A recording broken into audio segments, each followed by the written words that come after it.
37 years, I was 26 at the time, 37 years, I haven't been to a doctor at all, with the exception of trauma medicine. I don't know if you can all see this or not. You see the scars here on my wrist? I had a little construction accident, severed the artery to the side of my hand in 2 places, severed all my flexor tendons, severed all the nerves. If you sever an artery, you might want to consider medicine soon, because you'll bleed to death in 10 minutes or so. Okay, if you sever an artery, it's get some help pretty quickly. Medicine's great for trauma. Okay, it's the only reason I would ever see a doctor again. I've seen no doctors for anything else. Now here's the crazy thing. I got worse with 3 years of medical care. In 6 months, I was so much healthier that people would come up to me and say, "Oh my God, you look amazing. What did you do? You look like a different person." And I began helping people. Eventually, a few years later, I thought, you know what? I'm spending all my time running a commercial real estate company, which I don't enjoy doing. I really want to help people. So I closed the real estate company, became a full-time health coach, and a few years later decided to open Tanglewood. Okay? Tanglewood, if you're just getting here, is my fasting center, the world's largest dedicated water-only center. Hello there. Feel free to make yourselves at home. By the way, there's plenty more watermelon here if anybody wants. Go up and cut yourself some. Or, thank you, sir. Okay. So, that's how I came to fasting. I was looking for an answer when medicine failed me. It wasn't just medicine that failed me. I tried nutrition. I used supplements. I tried homeopathy. I tried chiropractic. Okay. None of these things helped me at all. And in 6 months' time, by changing my diet, when I changed my diet, I gave up all animal products and I gave up all processed foods, because it occurred to me that there are 25 million animal species on the planet, and every one of them, hey there, how are you? Good. Every one of them lives at an amazingly high level of health and vitality in nature. Okay? And none of them eat processed food. Each of them has a natural diet, and that's all they consume. So it occurred to me, if I could figure out what my natural diet was, what a natural diet is for human beings, maybe that would lead to a high level of health.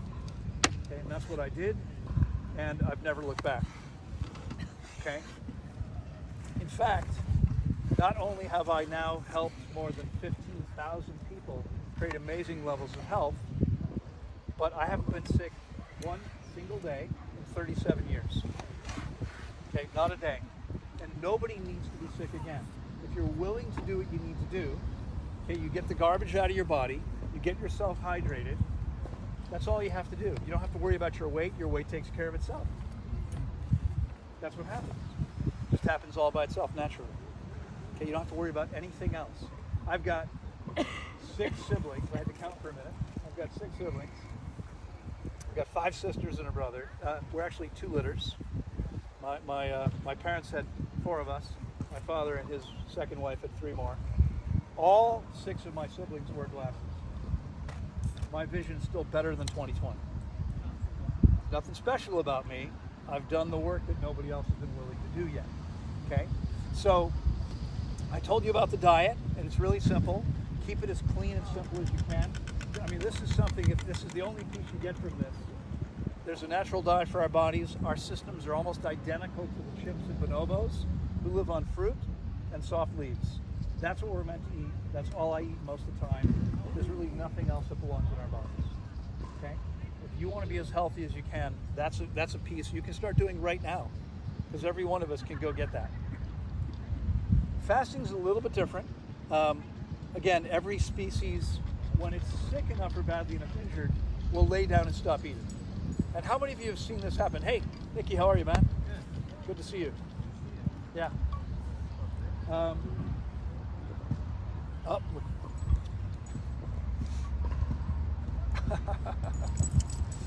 So, how many of you have seen, maybe had a cat or a dog that got sick enough to refuse to eat? Anyone seen this happen? Okay, we got some hands up here. What did the cat or dog do? nothing. They just lay there. They don't move. Okay? Fasting is about resting as completely as possible. The whole point is to conserve as much of our energy as we can. The body can use that energy to cleanse and heal. So anything we're doing, right? How many of you like to read? I love to read. When I have free time, I'm often reading. And it might feel restful to you. Not when you're fasting. Okay? Not when you're fasting. Right now, looking at me, looking at the scene here, up to 60% of your brain's lighting up with visual information, incoming visual information. So when you're tired, what do we instinctively do when we're tired enough? Close your eyes. We close our eyes, because when we close our eyes, we turn all those circuits off. Okay? So what do the animals do? They lay there with their eyes closed as much as possible. We want to do the same thing as much as you're willing to. Okay? You want to spend as much time as you can just resting with your eyes closed. Can you listen to something? You can, but you're actually better off disengaging as much as possible. Okay? Now, some of you are going, I'll never do this. This is crazy. I see you back there. I get it. It's hard. You know, most of us have spent our entire lives trying to avoid feeling certain things. We eat to suppress emotions. We keep ourselves busy to suppress emotions. We do all these things so we don't have to feel certain things. Unfortunately, if we're unwilling to feel those emotions, we'll never be able to really maximize our health. Because there's no way to separate your emotional body from your physical body, from your mental body and your spiritual body. It's all connected. What happens to people who don't do the emotional work when fasting with me is they wind up going home and making poor choices. Because, as before, they're going to reach for those things to suppress emotions that they've always done before. Okay? But back to fasting. So, why does every species rest completely? Well, we want to liberate the energy so the body can use it to cleanse and heal. But again, this comes back, and some of you just got here, right? The first piece was healing is a biological process. So only the body can heal the body. Nothing else can. And let me be clear, okay? Juices can't heal you. Herbs can't heal you. Diets can't heal you. Now, you might heal by drinking only juices, right? Have you seen that happen, Nikki? Yeah. Nikki runs a juice bar. Is that the right way to say it? Yes. Okay. Where is it? Chino Hill. Chino Hills. If you're in Chino Hills, stop by and have a juice. But the juices don't heal you. Your body heals itself because it's putting less energy into processing food. Processing food through your body takes more energy than anything else we do. Okay?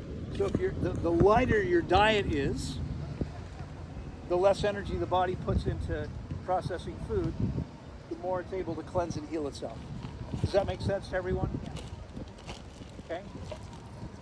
So you can certainly benefit by drinking only juices or by eating a fruit-based diet. You'll get benefit that way, especially if you've been eating conventionally, because it's a big change, it's a big improvement. As soon as we improve anything, our amazing bodies in every moment are attempting to take our health to the highest level of possible. So as soon as we improve anything, we're going to see big improvements. But if we want to maximize the benefit, we want to get out of the way as completely as we can. Okay, and we do that by resting and taking in only water. All right? Now, it's important to understand, again, fasting doesn't heal your body heals the body. What makes fasting so powerful when it's done correctly is it's simply the best way to get out of the body's way. Okay? Does that make sense? And so, I do these live broadcasts. How many of you have heard me on the live broadcasts? Okay? So I do these lives every Friday, usually. Sometimes when I'm traveling it doesn't happen. But almost every Friday now for about 8 years. And people ask all the time, will fasting heal this? Will it heal that? I mean, we could go on forever with just that one set of questions. Here's what you want to understand.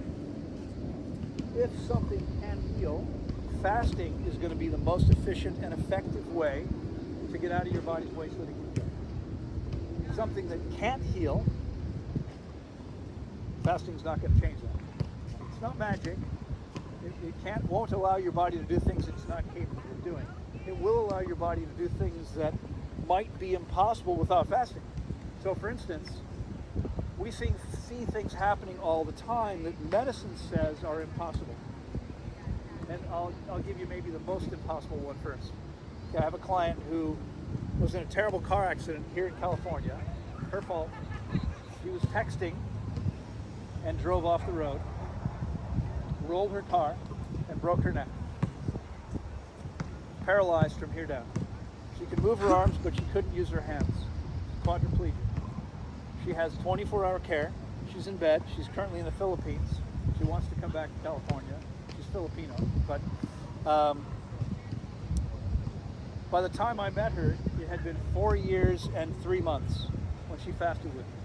She fasted for 30 days, at the end of which she was able to have a bowel movement for the first time in over 4 years without needing some sort of medical assistance. She could feel her spine for the first time in more than 4 years. And she now can use her hands, pick something up, something she couldn't do before. Medicine says if you have been paralyzed for 2 years or more and you haven't healed, there is 0% chance of healing. It can't happen, okay? But it does happen. It can happen, okay? We literally see things. I mean, some things, they seem so mundane to me, and maybe to you too. It almost feels silly to talk about it, but hypertension's a big issue, okay? What's that? Hypertension, high blood pressure.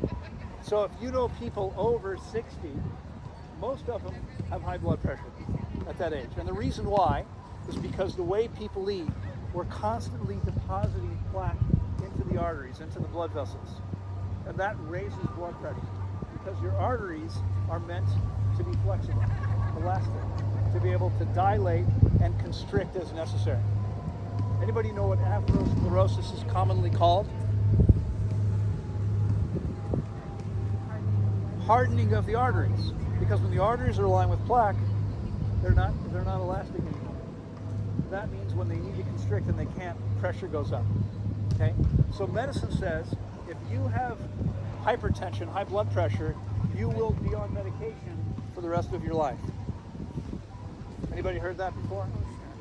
We always say that. That's what they tell you. You're going to be on this for the rest of your life. Now, by the way, let me say this. And again, this may be obvious. I hope it's obvious to many of you already. Okay? It's not by accident that we've arrived at that place. Okay? Let's a little bit of a history lesson. 114 years ago, the world's first billionaire, so we're told, John D. Rockefeller, began investing in pharmaceutical companies.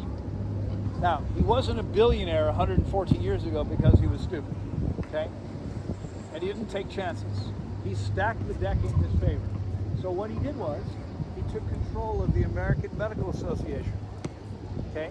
And the educational system. And the educational system. Big Pharma still controls every medical and nutrition program, university program out there. And they do it in a very simple way, okay? They go to you, they go to the school and they say, Jamie, you have a medical school, that's wonderful, we want to support you, we love the work you're doing. We have $1 million gift for you. We would like you to consider changing how you teach this piece right over here. You don't have to. If you don't want to change it, somebody else would be happy to have the $1 million. That's the way it works. Okay, and $1 million sounds like a lot of money, but it's not a lot of money to Big Pharma. If you have a license to sell one drug in the United States, on average, that's worth $1 billion a year. One medication. Okay? So what's $1 million? It's nothing. This is the way they control the information that gets out there. Okay? This is who's running medicine now, is Big Pharma. And what's their goal? Get you healthy, What do you think? If they wanted you to be healthy, would there be McDonald's in hospitals? Maybe not. Okay? Their goal isn't to make anybody healthy. Their goal is to make their bank account healthy. Okay? Their job is to extract your money and put it in their account. That's all they're about. That's what medicine has become. And again, this isn't to belittle doctors. You're a doctor, aren't you? Yeah. You're both doctors. Okay. Yeah. It's not to belittle doctors. Doctors are usually good people that want to help. But the system is broken. Okay? The system is broken. All right? So we need to understand that. This is why, again, you're not going to see trauma, yes. Anything else? No, thank you. No medicine for me, not ever. All right? So what else is fasting capable of helping you do? Well, not only can we heal from hypertension and type 2 diabetes. So hypertension, we have had well over 1,000 hypertensive clients. Tanglewood, my center, is 28 and a half years old. Okay, we started just outside of Washington, D.C. 28 plus years ago. We moved to Central America. In July, it'll be 20 years ago. We've had well over 1,000 hypertensive clients. 100% of them leave us with below normal blood pressure. Well, almost 100%. There's 2 people that didn't, and I probably am going to kill them, so we can be 100%. We had a guy in his 70s, his blood pressure was 176 over I forget what, and you might know. So medicine says 120 over 80 is normal. Okay. Now, by the way, does normal mean healthy? It depends on what metric and what we're measuring, etc. It No, depends. It's standard American diet person. What does the word normal actually mean? Oh, that I don't. Average. Normal means average. Okay. Normal means typical. Statistically speaking, you mean the technical. That's what normal means. That's all it means. Okay? Normal anything isn't what you want. Okay? Normal people have an 80% chance of dying of cancer, heart disease, or stroke. You don't want to be normal. Okay? You don't want normal blood pressure. You don't want a normal pulse. You don't want a normal temperature. You probably don't want normal sodium levels. Okay? Because all these things are indicative of the disease that most people are creating with every single bite that they eat. Not you guys, but most people. Just since you're talking about blood pressure, what do you think is normal? Or not normal? What is optimal? What's healthy blood pressure? Your systolic pressure, the top number, in my opinion, should be between 90 and 110. The diastolic pressure, that should be determined by what the healthy difference is. And the difference is proportional to the pressure. So I can't give you a number. I can tell you that if you're as high as 120, that difference should be 50 points, not 40. And if you're as low as systolic pressure 90, the difference should be 40 points. So the range is going to be between 40 and 50 points depending on where you are. Okay? So 110 over 63 is the top of the range for me. 90 over 50 is the bottom of the range in terms of what I believe is really healthy. Okay? And by the way, people in that range, do you see people, tell me what your specialty is, Barbara? You're also an anesthesiologist. Are we all anesthesiologists? Yes. If you need anesthesia, we have a whole family here that does anesthesia. Is your husband an anesthesiologist too? No. No? 3 out of 4 is not bad though. Okay. So, I don't know if you can answer the question, but do people with blood pressure below 110 wind up with heart attacks and strokes? Yeah. I think the answer is no. Okay? All we have to do is create a healthy system. That's all we need to do. It's not that difficult to do. Okay? Type 2 diabetes, 100% success eliminating type 2 diabetes. Okay? It's actually pretty easy because type 2 diabetes is over 90% correlated to obesity. For most people, all you have to do is get them to lose the excess weight. And there's no more problem with type 2 diabetes. Okay? Type 1 diabetes, that's a little bit more difficult, but we've had people be able to come off of the insulin completely. Okay, not very many, but it happens.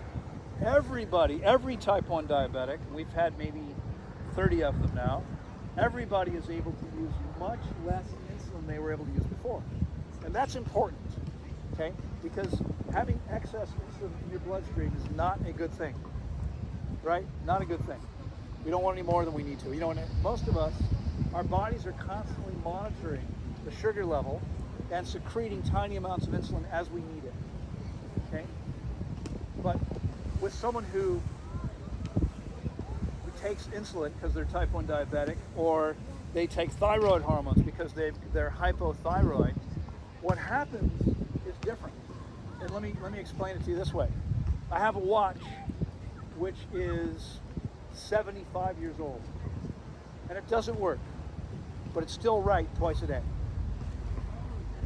Okay? Twice a day, it's got the exact right time on it, but only twice a day, for just a moment. If you're taking hormones, thyroid hormones, insulin, every once in a while, it's going to be the right amount. Most of the time, it's probably not right. It's a little too much, it's a little too little, and that means your body's not working the way it's meant to. If we can get someone to where they can take 30% or 40% as much insulin as they needed before, they're much better off. Because even if it's not exactly the right amount, it's much closer to the much smaller range the difference sounds. Does this make sense to you? Yes. Okay. It's super important. All right? Let me ask you guys a question. I haven't asked it. I usually start with. How many of you would like to feel and function as well as you can? Anybody interested in that? Yeah. Not you, sir? Okay, some people just hate to raise their hand. Right? It's all right. Here's the good news. Almost everybody can get there if you're willing to do what you need to do. And that's really what this is about. Whether you choose to fast with me, whether you choose to fast now, whether you choose to fast later, that's up to you. But you want to understand that if you give your body the conditions it needs, it will create an amazing thing, okay? An incredibly high level of health and vitality, mental clarity, emotional balance. This is what happens when we get the garbage out of the body, okay? So, there are very few conditions the body can't heal, but I want you to be clear, not everyone's going to heal, okay? Why not? First of all, a lot of it depends on what's going on here. Okay? Henry Ford famously said, whether you believe you can or you believe you can't, you're right. Okay? I had a client once who came to us, and I had a doctor on staff at the time. I went off for a week to give some lectures. When I came back, the client was gone. I said, what happened to him? And the doctor said, I told him that if he wanted to heal, he had to believe that healing was possible. And the client said, that's too much responsibility for me. Okay? If you don't really believe you can heal, there's probably no point in trying, because it's not going to happen. I think there's also subconscious beliefs, though, that can sort of, someone believes they says they can, and then subconscious beliefs. So I think that's a big part of it. There are subconscious beliefs, but we can deal with those things. We can deal with those things. I mean, honestly, the people who come to us, virtually 100% of them leave much healthier. I believe that. Because if you do the time, if you give your body the chance, you get this garbage out of your body, it's what happens. Now let's talk about some things that are considered controversial. Eric, how you doing, man? Good to see you.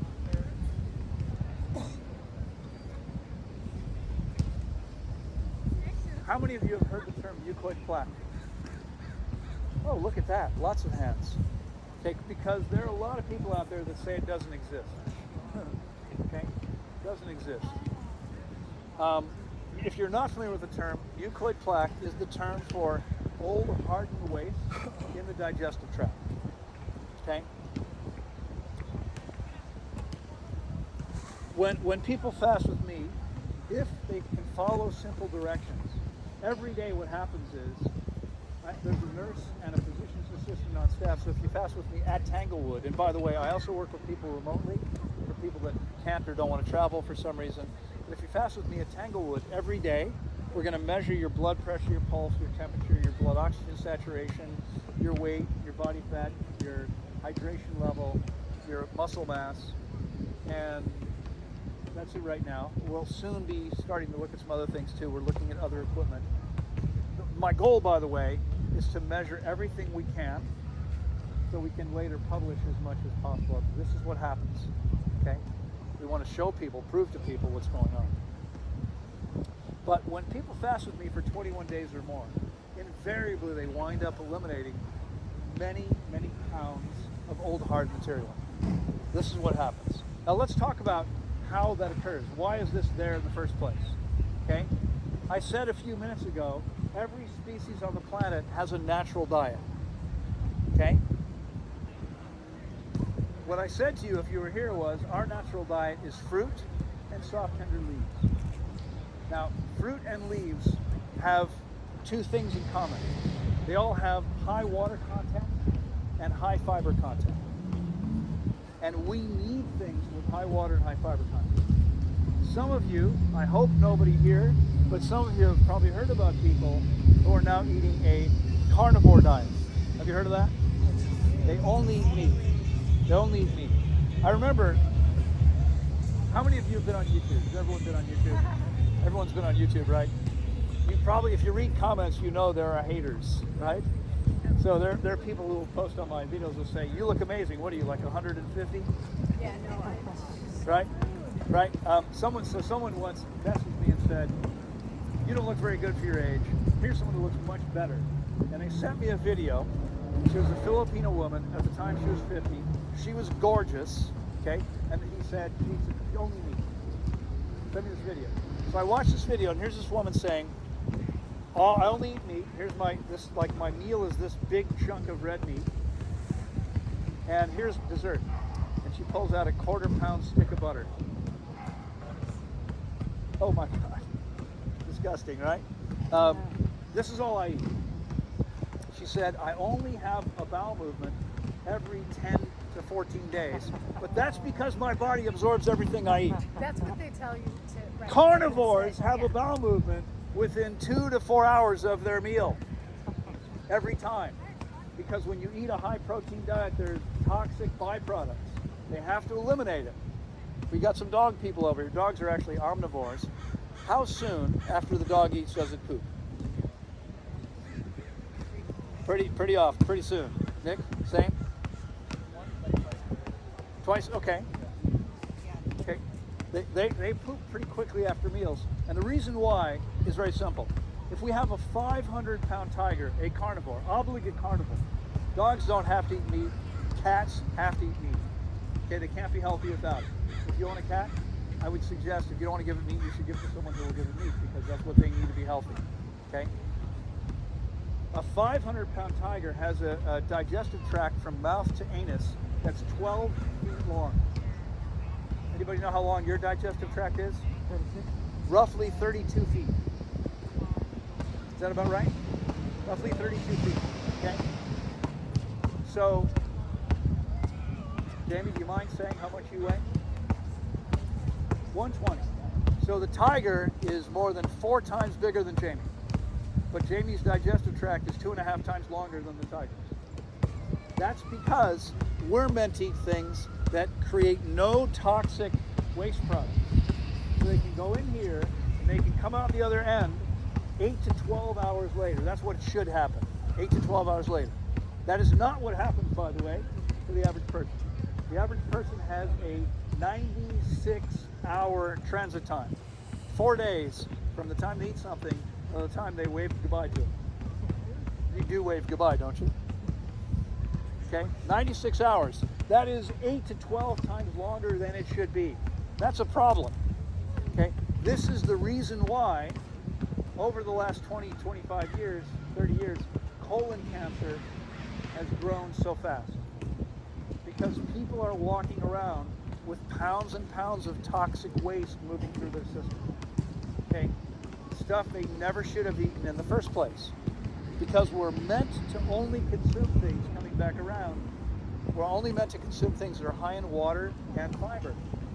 When we eat things that don't have enough water and fiber, we can't move them efficiently through our very long digestive tracts. And so stuff gets stuck. Just a little bit.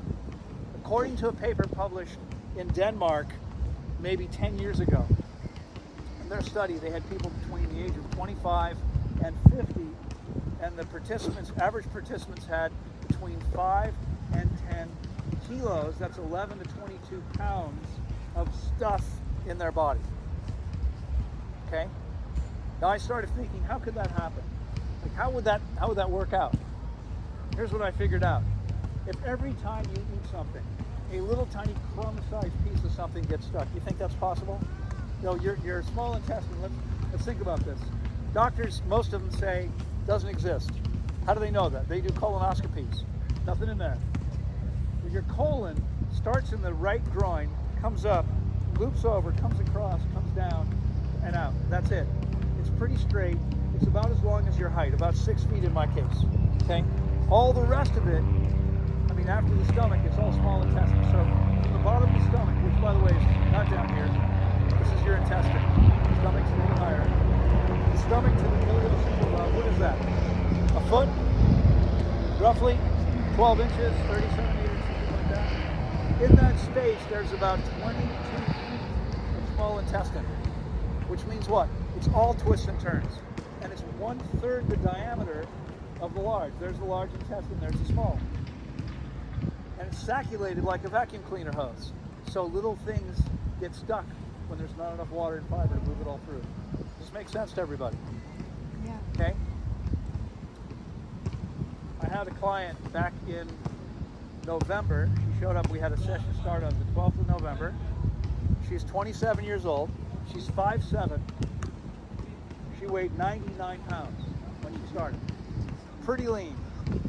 Now, we were talking before, when about a third of the group was here, I was answering a few questions. And one of the things is people who are very lean can fast, usually much longer than most people think. Would you mind shooting some video for me? Yeah. Oh, I probably need to start that for you. Yeah. Sorry guys, hang on. I have very little battery left. I can do it on mine. Send it to you. Oh, that, if you don't mind, that's better. Sorry, where was it? She was The lean 99 99 pounds. pounds. 99 pounds, thank you. So, like most people, there's going to be some bowel movements in the first few days of the fast. Okay. Now, by the way, here's what should happen. What should happen is, like at Tanglewood, everybody comes on a Saturday and leaves on a Saturday. So you have your last meal on Friday night. 8 to 12 hours later, you have a bowel movement, and there's nothing else. You're not going to eliminate anything else because your system is empty. That's what should happen. That's never happened. We've never seen that. Nobody's got a clean system. Okay? Most people over the first few days, they're going to have some bowel movements. She had 6 bowel movements in the first 4 days, total in 4 days. No more bowel movements for the next 26 days. That's normal. It happens a lot. She began refeeding. Now, she had come to us to fast for 42 days, and she decided, because she was quite lean, and she got to a point where she was having trouble getting the water in, she decided she would stop after 30. Okay? But she spent the whole 9 weeks with us, which meant she had 33 days of refeeding. Most people that fast 30 days spend 12 days with us in the refeeding process, which is critically important. You got to do that correctly. She was there 33 days. In those 33 days, she had 318 bowel movements. That's practically 10 every day. Okay? Now, you would have looked at her when she started and said, there's no way there's anything in there. She's way too skinny. This is what happens. Okay? We had a guy come to us in May, it was 3 or 4 years ago, 6 feet tall, 101 pounds when he started his fast. Very lean. Okay? He'd been losing weight every day for 6 or 7 years. Couldn't keep weight on no matter what he ate or how much of it. He was losing weight. And it's funny because when I spoke to him about a year before he came to us, I said to him, I've seen this over and over again, this is happening because there's so much stuff in there, you're not absorbing anything. But he didn't want to fast, why not? Didn't want to lose any more weight, exactly. Didn't want to lose any more weight. He finally did. By the time he came to us, he'd lost about 15 pounds or so. A year later. Okay? Now, someone who's very lean will lose weight much more slowly than someone who's normal weight. And someone who's very heavy will lose weight much more rapidly. Okay? So the average person in 21 days loses 21 pounds, but it's all front loaded. 11 pounds the first week, 7 pounds the second week, only 3 pounds the third week. So with, that was your, it's almost everyone's case. I mean, it's crazy how consistent it is. Okay, and so when people say to me, oh, but I'm skinny, maybe I'll just do 2 weeks. You're going to lose 90% of the weight anyway, 87% of the weight anyway, but you'll get much more benefit in that last week because it takes you 10 or 11 days to get to the deepest part.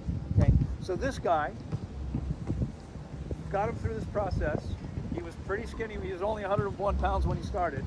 He lost much less weight than most people. But he also organized it where he spent 7.5 weeks with refeeding with us because he wanted to make sure he did it perfectly.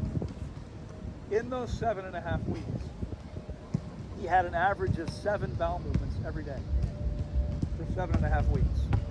And he still left us. Now the average bowel movement's half a pound.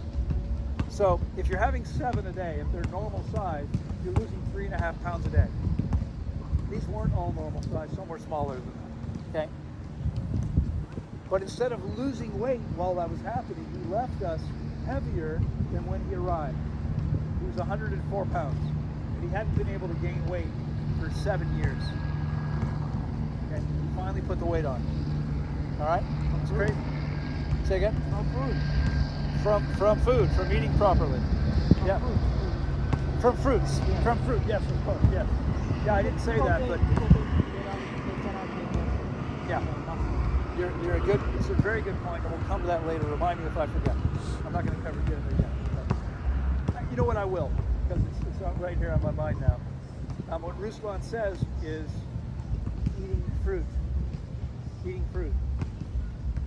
Right? Most people think, well, you can't gain healthy weight if you're only eating fruit. That's not real food. You need protein to build muscle, don't you? Do you? No. We do need protein. We do need protein. But fruit has protein. Every living cell, the structure of every living cell is protein. The cell nucleus of every living cell is fat. Okay? Most days, I mean, so far today, I've had 3 pieces of watermelon, nothing else. Okay? I feel fine. I've worked out. I've been working since 5 a.m. I do my first call every day at 5 a.m. I'm perfectly fine. Okay? We don't run on food. We run on microelectricity. The body uses food to make the electricity. But if I don't eat today, my body's going to make electricity from fat. Actually, initially from muscle, but that's another story. Okay? When people get weak, how many of you know somebody who, if they skip a meal, they don't feel very well? Anybody know someone like that? Yeah. People think, well, it's because I need the food. No, what's going on is, as soon as people skip a meal, the body begins detoxifying in a way it normally only happens when they're asleep. Now, many of you know, if you think about this, you know you detoxify when you sleep. When you wake up in the morning, you have morning breath. That's detoxification. Armpits, how are they? That's detoxification. Okay? A clean body, no body odor, no bad breath. Those things don't happen. And I mean, they don't happen. So, feel free to give me a hug. You can sniff later, but for over 30 years, no soap, no deodorant, no shampoo. Obviously, no need anymore. But when I gave up shampoo, I had a ponytail, I had long hair. Get your body clean, don't need it anymore. Scalp stays balanced. Okay, I don't use any of these products anymore. I haven't worn deodorant in like 25 years. I've never had any commentary, but the smell, I don't think I need. So the comment was, no deodorant in 25 years. No one says she doesn't smell bad, but she also mentioned she doesn't have any friends.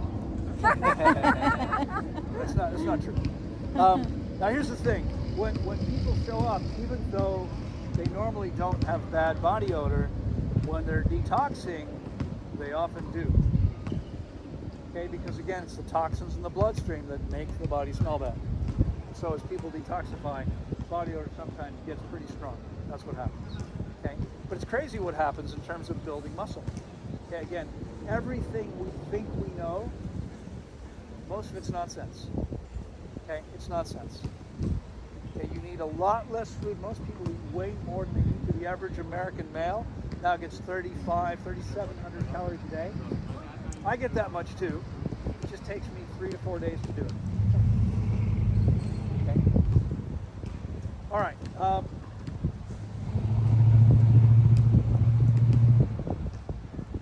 Let me see. I'm sure there's issues, areas that we probably still need to get into.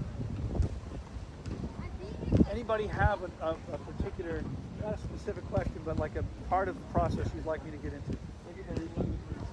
Refeeding process. Okay. So when you have and again, remember, thank you. Our average client fast is actually 26 days. Okay. Ruslan did 21. We have a lot of people who do 21. We have a lot of people who do 26, 30, 35, 40, 42 days, and even longer. In fact, my longest client fast was a young man from the UK. He was 29 years old. He had stage 4 testicular cancer. He was told there was nothing more we can do for you. Okay? He fasted with me, and the plan was 42 days, 6 weeks. What happened was, on the 42nd day, he said to me, I want to keep going. What he said was, I'm going to keep going. With or without you, I'd like you to guide me, but I'm going to keep going anyway. He said, I'll guide you. At a certain point in time, I said to him, you know what? I think this is long enough. Let's stop here. He said, okay. That was 18 and a half weeks later. He went 4.5 months on only water. Wow. Now, I know it's, some people say, in fact, just last night, I got a message from someone who wrote to me and said, I want to come fast with you, but I'm concerned about electrolytes. And I wrote back and said, you don't need to be concerned about it, it's not a problem. Unless you're vomiting repetitively or having a lot of diarrhea, you don't have to worry about this. But she wrote back last night and said, this, and she was quoting somebody, I know who she was quoting, she didn't tell me who it is, but I know who it is. It's a doctor who's written about fasting, whose experience with fasting is limited to 2 things. What she does mostly is intermittent fasting. Some of you know that means, for most people, 16 hours a day with not eating. Well, clearly, if you've gone 16 hours a day without eating, you know all about fasting, right? She says when she has a client who's really sick, she puts them on a long fast. That's 3 or 4 days. Okay. I don't know if you heard me say this earlier. I think I said this today. It takes 10 to 11 days to get into the deepest part of the process, which is why almost everybody who works with me fasts for 21 days or more. When they do less than that, we don't see the same results. Okay? So someone fasting 3 or 4 days, they're not even coming close. They're not going to get a fraction of the benefits. Question. So, have you seen any similar results when people do like repetitive 1 week, or so instead of 21, do a week? I understand. So I'm going to come back to this, and what I'm going to do is I'm going to ask you guys to hold questions until later, because I have no idea what I'm going to tell you. If you interrupt me, I don't even know what I said. So let me keep going. I'll stop at some point and I'll take questions. Okay, that works best for me. All right? So where was I? So 7 day fast wouldn't work the same as 21 days. No, but I'm not going to go there You're yet. not supposed to ask that. Okay, right. Refeeding Yeah, process. this guy with testicular cancer. Yeah, we're talking about electrolytes, is what it was. So this woman is saying, you have to take electrolytes when you're fasting, because if you don't take electrolytes, you're going to put yourself in real danger. Okay? Now, she's never taken anyone more than 3 or 4 days. So far, I've taken nearly 11,000 people, 26 days on average. We don't ever have a problem with electrolytes unless someone's vomiting repetitively, Well, there's a few very unusual circumstances that can create that issue. But for the average person, not a problem. You went 21 days on electrolytes? No. Your brother did 21 days twice on the electrolytes? No. Okay? It's not. In fact, here's the thing. Oh, and she says, by the way, there's no reason not to take them, because if you're taking them, you're still in ketosis. Folks, the point isn't simply to be in ketosis. Okay? Ketosis, if you're not familiar with the term, means your body is running on ketones. And ketones are a metabolic breakdown product from metabolizing fats. Okay, so how many of you heard of a ketogenic diet? Ketogenic diets are where you eat only fat, a little bit of protein, and virtually no carbohydrates. Because if there's carbohydrates, what does your body want? What's the body run on? Glucose. Your body's looking for sugar. If you give it carbohydrates, it's not going to run on fat because it doesn't want to. It wants to run. They say, no, ketogenic's much better. No, it isn't. Your body wants sugar. When we start fasting, your body's looking for sugar. And there's several different stages, always looking for sugar. It'll run on fat if there's no carbohydrates available, because that prevents us from dying. Okay, it's a good thing. We store fat so we can survive in the absence of food, but the body doesn't want to go to fat if it doesn't have to. Does this make sense to everyone? Okay? So a lot of people say, no, you can drink coffee, you can drink tea. They don't take you out of ketosis. And that's true because there's no carbohydrates. But that's not the point. When we are not consuming calories or nutrients, we change from normal physiology to what I call fasting physiology. And the rules are different. Okay? Now you probably speak mostly centigrade, Celsius. Do you speak Fahrenheit too? Okay, that's all right. You know what? Yeah, I'm not sure if I remember where it is in Celsius. Okay, 95 degrees. Last week, 2 weeks ago, I have a client who's now refeeding. She finishes her process in a few days. But a couple weeks ago, for a week, her temperature was between 93.2 and 95 degrees. Anyone know what that's called in English? We call that hypothermia. She was perfectly fine. She wasn't even cold. Okay? Fasting physiology, it's a different set of guidelines, different set of rules. Blood sugar. What's healthy blood sugar? According to the American Medical Association, it should be between 70 and 100. In fact, let me tell you a story. About 13 years ago, I had a group of people fasting with me, and we'd gotten all their vital signs. I don't do this now, but I was talking to the whole group at the same time. We're sitting in a circle. And I'm talking to a man. I look at his file and I say, okay, your blood sugar today was 44. Okay? Again, should be between 70 and 100. I said, how do you feel? He said, I feel fine. I said, okay, great. We're going to check it again in 4 or 5 hours, and we'll check it again this evening. And then I went to the next person. That was the last piece with that person. And a woman said, hang on, is that all you're going to do? I said, yeah. Why? She said, I'm a nurse at New York University Hospital. If this person was a patient or came into NYU Hospital, we would give them Coca-Cola with extra sugar. And I said, we're definitely not going to do that. Okay? We didn't do anything except monitor blood sugar, and within a day or two, his blood sugar was back to a healthy range. Fasting physiology is different. We have had now 4 or 5 people with their blood sugar between 27 and 29. I think in your system that's around 1.9. What happens then? What should you do? Immediately go to the hospital, right? Not when you're fasting. It's different. Okay? So unfortunately, this MD who's writing this book about electrolytes doesn't understand that as soon as we take in any calories or nutrients, we take ourselves out of fasting physiology. And what that means is, as soon as there's a calorie or nutrient, your body says, oh look, see that? That means there's food coming. About a third of your energy goes to your digestive tract. Much less energy is available to cleanse and heal when that happens. Okay? That's why only water. Now, the water, spring water, has inorganic minerals in it. That's okay. The minerals that are in the water which enter the water as part of the natural hydrological cycle, don't take us out of fasting physiology. But as soon as we add minerals to the water, we've created a problem. So there was a question earlier about alkaline water. Okay? Now there are some places on the planet where the water is naturally a little bit more alkaline. Is that better for you? Maybe there because it's part of their. You don't need the water to be more alkaline. Okay?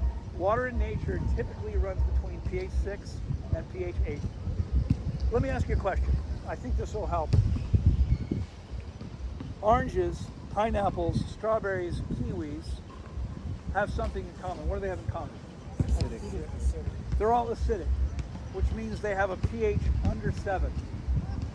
Pretty low, in fact, with all of those things. Do those fruits make your body more acidic? No, they're alkaline forming. They're alkaline forming. The pH of the substance you consume has nothing to do with its impact on your body. Drinking alkaline water doesn't make you more alkaline. Well, I just meant because it was natural to the environment. But the point is, it's not better for you because it's alkaline. Correct. How do they make alkaline water alkaline? Like you take a machine. Have you seen these machines where you can dial up in the pH?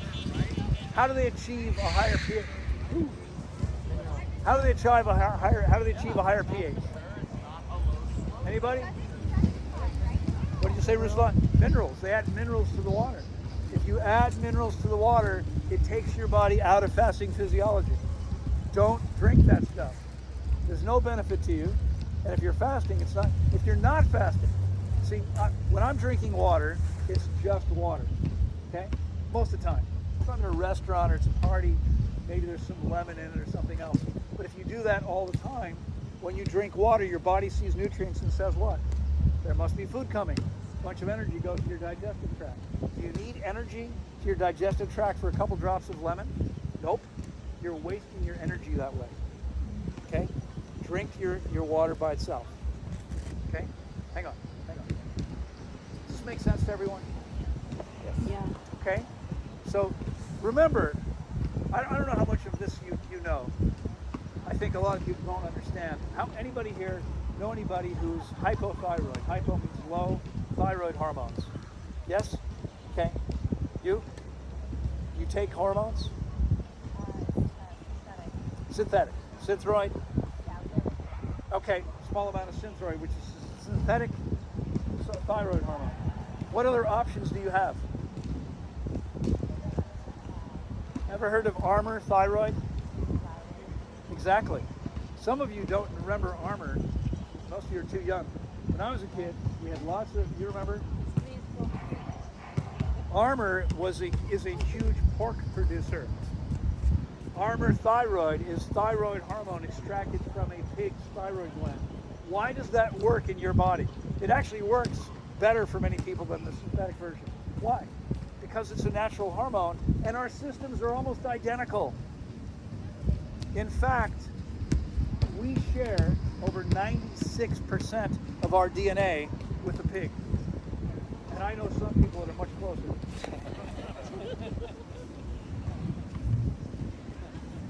Okay? It's not just the thyroid. Okay? There's estimated about 25 million animal species on the planet. How many central nervous system designs do you think have been found so far? Between 25 million animals.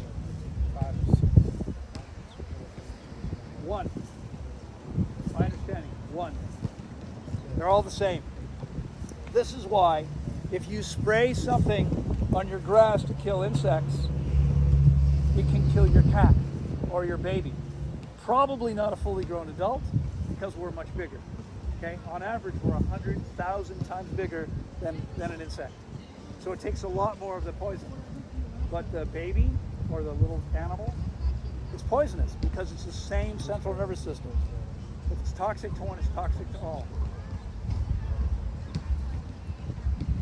We'll wait. We're waiting for you to finish your call.